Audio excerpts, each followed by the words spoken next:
Hello friends, आज हमें देखना है NIS class 12th business studies व्यावसायिक अध्ययन जिसका कोड है 319 उसका क्वेश्चन पेपर। तो इस क्वेश्चन पेपर के सबसे ऊपर लिखा हुआ आएगा कि इस क्वेश्चन पेपर में 30 क्वेश्चन है, 12 पेजेस हैं। तो 12 पेजेस में और 30 क्वेश्चंस इसमें आएंगे। ठीक है, क्वेश्चन किस टाइप से आएंगे वो अभी नेक्स्ट पेज पर देखेंगे। उससे पहले देख लेते हैं कि इसमें जो सबसे पहले आपको लिखना है वो आपको रोल नंबर लिखना है। यहाँ पर आपका रोल नंबर लिखना है और इस क्वेश्चन पेपर का जो कोड है वो ये है और सेट ये है, इस तरह से लिखा हुआ आएगा। उसके बाद यहाँ पर आपको day and date of examination लिखनी है और यहाँ पर सिग्नेचर होने हैं जो आपके क्लास में इन्विजिलेटर आएंगे। ठीक है, और जनरल इंस्ट्रक्शन में लिखा हुआ है कि candidate must write his her roll number. जो कैंडिडेट है मतलब आप अगर एग्ज़ाम दे रहे हो तो आपका जो रोल नंबर है वो ऊपर लिखना होगा। कहाँ पर? यहाँ पर। उसके बाद सेकंड में कह रहे हैं कि आप एक बार इंश्योर हो जाओ कि यहाँ पर जो 30 क्वेश्चन और 12 पेजेस लिखे हैं भी ना एक्चुअली में। अगर है तो ठीक है, नहीं तो इन्विजिलेटर से कांटेक्ट करें। उसके बाद थर्ड क्वेश्चन में लिखा हुआ आएगा मेकिंग एनी आइडेंटिफिकेशन मार्क। अगर कोई भी आइडेंटिफिकेशन मार्क या अपना रोल नंबर क्वेश्चन का जो आंसर बुक मिलेगा आपको, आंसर बुक पर अगर लिखते हो तो आप डिस्क्वालीफाई हो जाओगे। फोर्थ में कह रहे हैं कि आपको अपना जो आपको आंसर बुक मिलेगा उसमें आपके क्वेश्चन पेपर का जो कोड है वो लिखना होगा, बस और कुछ नहीं लिख सकते आप। फिफ्थ में कह रहे हैं कि क्वेश्चन पेपर जो है वो हिंदी और इंग्लिश में आएगा। इसमें आएगा हिंदी और इंग्लिश में। अगर आप चाहते हो अदर लैंग्वेज में तो वो भी दे सकते हो। अदर लैंग्वेज यहाँ पर मेंशन है, जैसे उर्दू, पंजाबी, बंगाली, इस तरह से आप किसी भी लैंग्वेज में एग्ज़ाम दे सकते हो। ये आपकी अंडरस्टैंडिंग है। अगर कोई एरर या मिस्टेक होता है आपकी रिस्पॉन्सिबिलिटी होगी।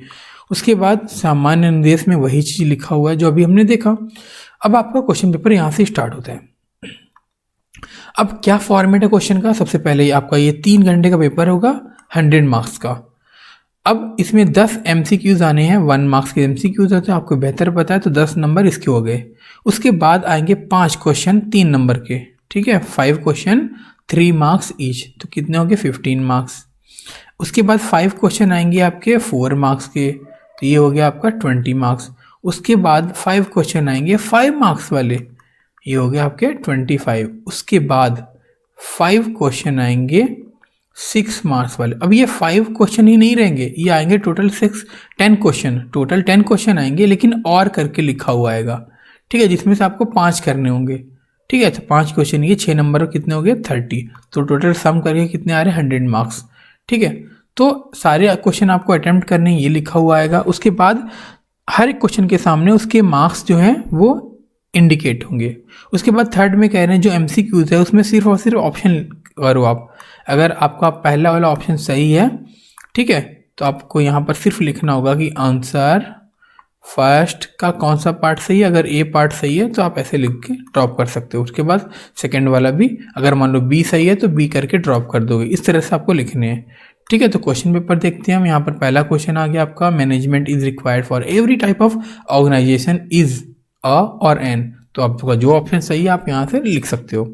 नेक्स्ट देखते हैं हम आपका, इसी तरह सेकंड क्वेश्चन आ गया, फोरमैन अंडर प्लानिंग डिपार्टमेंट क्या है।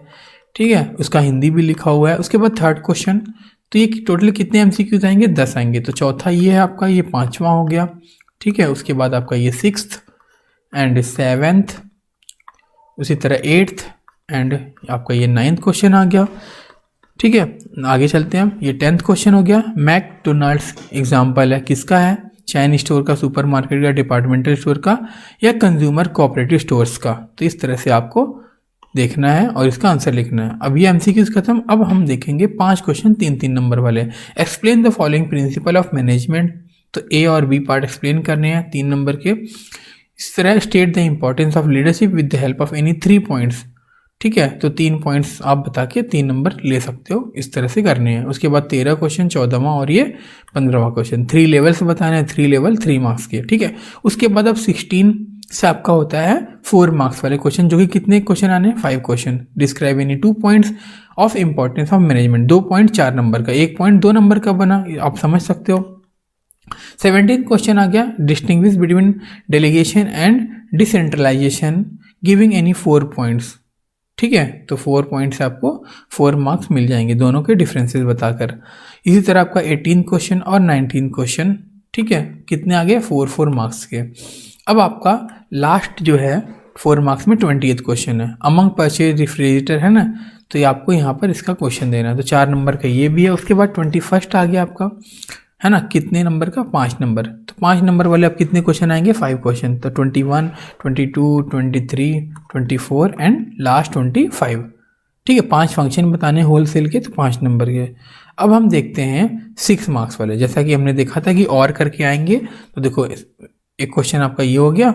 अगर आपको ये क्वेश्चन कम समझ आ रहा है, नहीं आ रहा है आपको, तो और करके दूसरा दिया हुआ है ये कर सकते हो आप। ठीक है, तो 6 नंबर में ही क्वेश्चन है। इसी तरह 27वें क्वेश्चन में भी और करके आएगा आपका। ठीक है, उसके बाद आपका 28th आ गया और करके, एंड 29th भी और करके आ गया। आगे लास्ट क्वेश्चन देखते हैं 30th, जो कि और करके आ गया। अब ये क्वेश्चन पेपर आपको समझ आ गया। अब हम देखते हैं एक सैम्पल पेपर।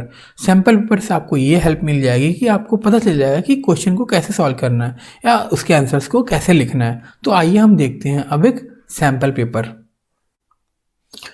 तो ठीक है, आपका ये सैम्पल पेपर है, तो आपको एमसीक्यूज़ तो पता ही है, 10 एमसीक्यूज़ आने हैं। ठीक है, उसके बाद 11th क्वेश्चन हो गया आपका ये, और ठीक है 11th क्वेश्चन, उसके बाद 12th क्वेश्चन, ये थोड़ा सा लेंदी है, आप इसे शॉर्ट में भी लिख सकते हो। ठीक है, इसी तरह से आपका 13 क्वेश्चन, 14 क्वेश्चन। ठीक है, कोई भी 3 पॉइंट्स लिखने, इसमें ज़्यादा से ज़्यादा पॉइंट्स लिखे हुए हैं, आप कोई 3 पॉइंट लिख सकते हो। 14 हो गया, 15 हो गया आपका ये, 16, 17th, 18th, 19th, 20th है ना, 21st, 22nd, 23rd हो गया आपका ये। ठीक है, कोई भी 3 पॉइंट्स लिख सकते हो अपने अकॉर्डिंग। तो उसके बाद 24th हो गया, 25th। ठीक है, उसके बाद आपका आ गया 26 एंड 27th। अब इसमें देखो मैक्सिमम जो पॉइंट्स है ना, ये आपको लिखने हैं। ठीक है, ये जो डेफिनेशन इतनी बड़ी सी लिखी, एक्सप्लेनेशन इतना लिखने की ज़रूरत नहीं है, 1 या 2 लाइन लिखकर भी आप कर सकते हो। ठीक है, 27th हो गया, आपको 3 पॉइंट्स यहाँ पर है। उसके बाद आपकी ये 4 पॉइंट्स हो गया। अब और करके आपका ये टोटल इसमें 6 पॉइंट्स लिखने होते हैं। ठीक है, 1, 2, 3, 4, 5, यहाँ से 6 पॉइंट्स लिख दोगे आप। ठीक है, ये लिखने की ज़रूरत नहीं है, या बेस्ट आपको कोई सा भी हो वो आप लिख सकते हो।